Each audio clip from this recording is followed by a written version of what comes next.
Okay, so today I'll show you guys the easiest way to tan a pelt. So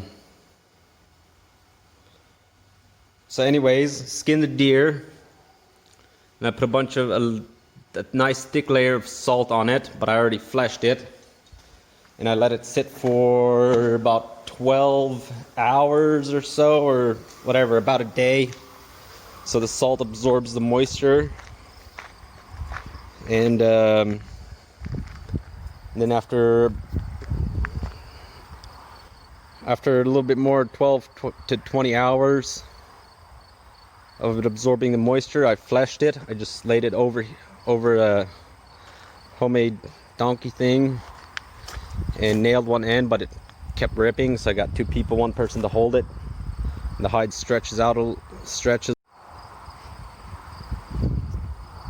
so then so I fleshed it. I think I did a pretty good job. There's a lot of salt and flesh, and then I made sure all the fat and flesh and the little layer is off. But after letting it sit in salt for 12 hours, it actually cleared pretty well. And then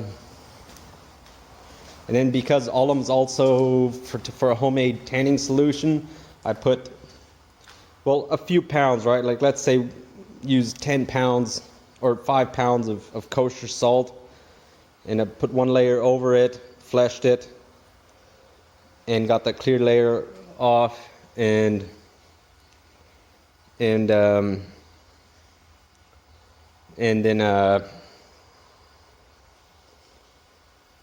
put a pound or about half a pound or 3/4 pound of alum, 3/4 a pound, give or take, and spread it with a couple pounds of, about 3 pounds of salt.